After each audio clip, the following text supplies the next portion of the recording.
Oi, gente. Olá! Bom dia a todos. Bom dia, que o Senhor os abençoe. Cá estamos nós, né, nesse feriado aí, para a gente poder, mais uma vez, pensar um pouco sobre as coisas legais, sobre as coisas importantes e fazermos uma reflexão, sobre a vida, né? O objetivo desse encontro é isso: rápidas reflexões sobre a vida. Pequenas, reflexõezinhas. Você não precisa lembrar tudo que a gente fala aqui. Basta você abrir seu coração e abrir sua cabeça, né? Porque você vai perceber que faz sentido as coisas que a gente vai dizer aqui. E o que é melhor, faz sentido na sua vida. Isso é o mais interessante. A gente sempre tem uma frase do dia, que não é minha, eu apenas comento em cima da frase de alguém que é mais inteligente do que eu, mais esperto do que eu, viveu mais do que eu, né? Aprendeu mais da vida do que eu, foi menos fechado, mente fechada do que eu, enfim. Então, esse autor, ele diz a frase seguinte, a frase do dia de hoje. Se lembra que ontem, a frase de ontem foi a prova da humildade é a busca da mudança. Lembra que ele falou, né? Uma pessoa humilde, ele quer mudar. E não tem problema nenhum em mudar. Tá tudo certo. Eu já disse que só os tolos permanecem nas coisas que estão, né? É uma coisa, mudar é bom, né? É certo. Naquilo que precisa mudar, é claro. Anteontem a gente falou o seguinte: se você continuar fazendo o que é certo, as pessoas certas vão vir para você, né? A gente fica reclamando que só encontra encosto, né? Na vida, né? Não, mas também, você tá, como a gente já disse, está querendo procurar remédio em açougue, não vai dar certo. E a frase de hoje? A frase de hoje é: o sofrimento é a semente das ideias. O sofrimento é a semente das ideias. Eu vou dizer até mais, né? O desconforto é a semente das ideias, né? Faz sentido. É uma semente de ideias, né? Eu lembro que antigamente tinha uma frase que era usada o seguinte: na crise, crie, né? Na crise, crie. Crise é o momento para se criar, né? Para se ter ideias, para se tentar encontrar saídas, né? Primeira coisa que a gente já sabe, ninguém gosta de sofrer, ninguém quer sofrer, nenhum ser vivo quer sofrer, não é? Epicuro, né? Lembram de Epicuro, quem já estudou comigo, né? Mais prazer e menos dor, não é isso? Então ninguém quer sofrer, ninguém quer ficar sofrendo na vida, né? Então, o que que a gente faz? Às vezes, e o sofrimento, ele é da vida, né? O sofrimento é da vida. Eu acho engraçado, a gente fala sobre sofrimento e tal, mas os animais também sofrem, né?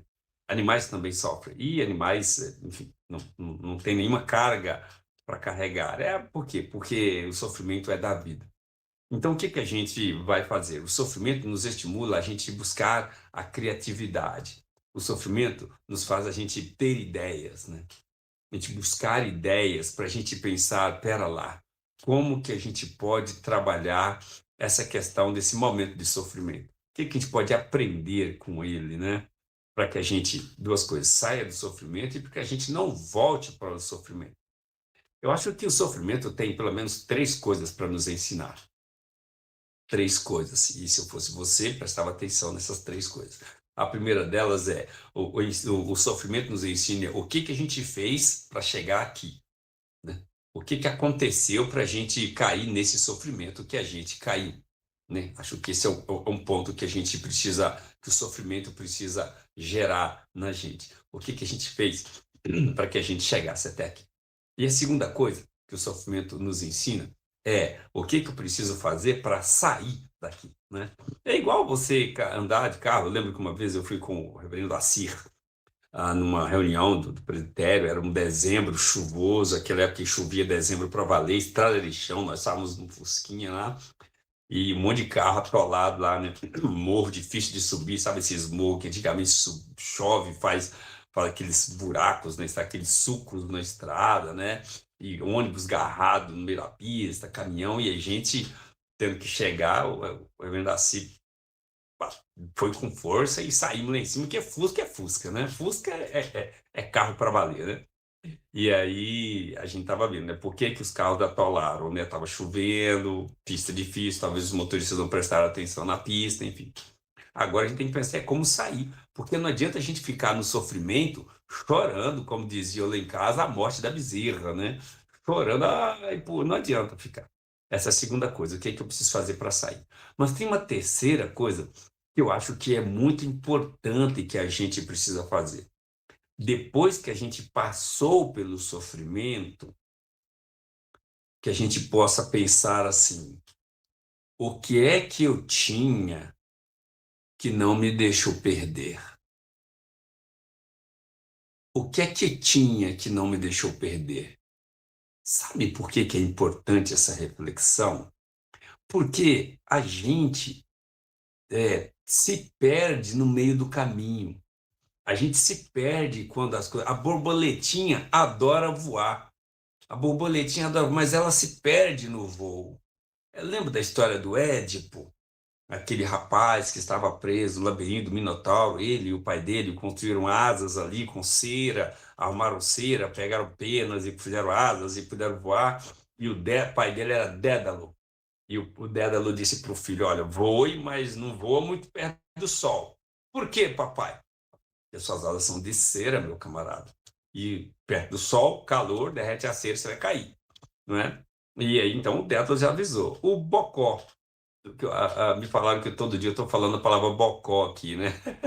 Mas é legal. O bobalhão do Ícaro, empolgado de voar, foi voando, voando, queria chegar até o sol. Não deu outro, caiu lá no mar. Quando a gente está bem, quando está dando tudo certo na vida da gente, a gente se perde, a gente se confunde.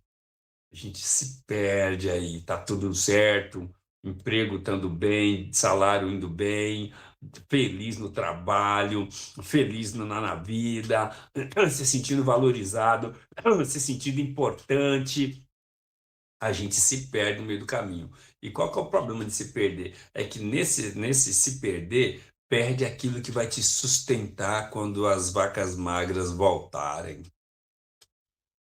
É isso que eu quero que a gente perceba.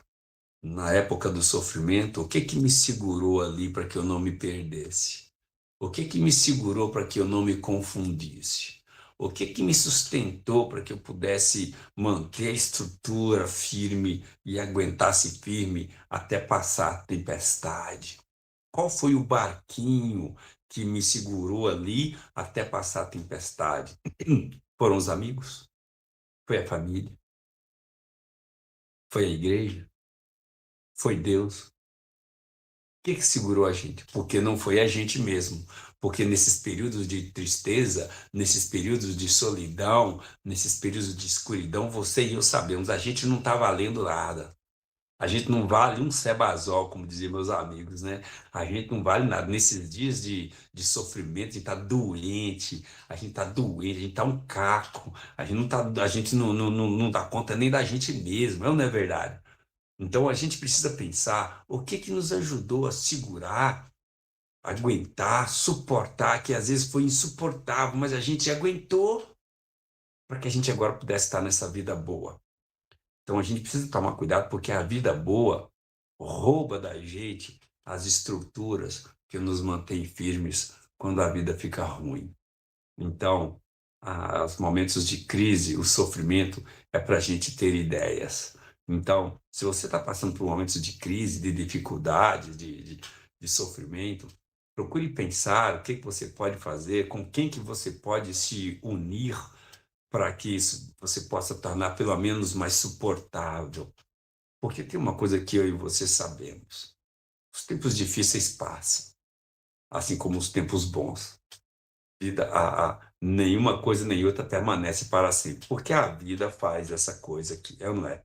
A vida faz essa coisa de roda gigante. Tem época que a gente está tudo bem feliz da vida, tudo dando muito certo, mas depois as coisas parecem que não funcionam bem, até que tudo volta. Então a gente precisa ter essa estrutura para entender os mecanismos da vida. Então, época de sofrimento ajuda a gente a ter boas ideias. Então, deixe sua mente funcionar, deixe seu coração funcionar. E se você está na época boa, na época das vacas gordas, né, na época das cheias, preste atenção. Cuidado para você não perder aquilo que te sustenta quando tudo fica difícil. Preste atenção nisso. Não se perca nos momentos de crise, mas não se perca nos momentos de paz. Que Deus te abençoe. O versículo bíblico para nós hoje é o Salmo 40, que diz assim, Salmo 60, oxe, 40, 60. Ó Deus, tu nos rejeitaste e nos dispersaste. Tens estado indignado. Se a gente parasse aqui, a gente ia ficar com o coração até triste, né? Ô Deus, o Senhor está me rejeitando, está rejeitando a gente, né? Mas aí o salmista diz assim, ó Deus, nos restabeleça, restabelece-nos. A gente sente sim, né? A gente sente que parece que Deus não está muito aí para nós, né? Parece que Deus, ao contrário, igual o Jó, parece que Deus está contra nós, né? Parece que Deus está querendo judiar, né? Vamos orar e pedir a Ele para nos restabelecer, para nos restaurar, nos curar, nos ajudar. Ele pode e tem condições de fazer isso. Então, vamos guardar as lições de hoje, buscar a paz que a gente tanto precisa para tocar o dia. Vamos orar. Senhor Deus, obrigado por esta reflexão bacana. A gente precisa desses momentos de calma, para a gente pensar. E realmente, quando a gente olha para a vida, a gente percebe que a nossa vida teve momentos difíceis e momentos fáceis. A vida de todo mundo teve momentos duros, teve aqueles momentos de alegria também, e teve aqueles momentos em que todo mundo nos abandonou e ficou só aqueles que a gente achava que não iriam nos sustentar. Ó Senhor, não nos deixe nos confundir, que a vida não nos confunda, que a vida não nos faça perder o centro das coisas que realmente importam. Mantém-nos centrados, mantém-nos firmes, mantém-nos no caminho. Obrigado por tantas bênçãos que o Senhor nos tem dado, e aqueles que estão em sofrimento, aqueles que estão em crise, aqueles que estão desesperados, aqueles que estão desanimados, que o Senhor possa ajudar, que eles possam ouvir a tua voz, ouvir uma orientação, uma palavra boa, e possam acreditar que os tempos difíceis passam. A gente só tem que aguentar firme. Sustenta-nos nos teus caminhos, em nome de Jesus. Amém. Pai nosso que está no céu, santificado seja o teu nome, venha o teu reino, seja feita a tua vontade, assim na terra como no céu. O pão nosso de cada dia dá-nos hoje. Livra-nos de todo mal. Perdoa as nossas dívidas, assim como nós perdoamos os nossos devedores. Livra-nos de todo mal. Sustenta-nos, Senhor. Eu peço assim em nome de Cristo, Jesus Cristo. Amém. Deus te sustente. Eu me confuso aqui, mas estamos bem. Deus te abençoe, Deus te sustente. Curta o seu feriado sem perder a cabeça. Nos vemos amanhã. Combinado? Dedinho aqui. Amanhã te espero. Graças a paz. Tchau.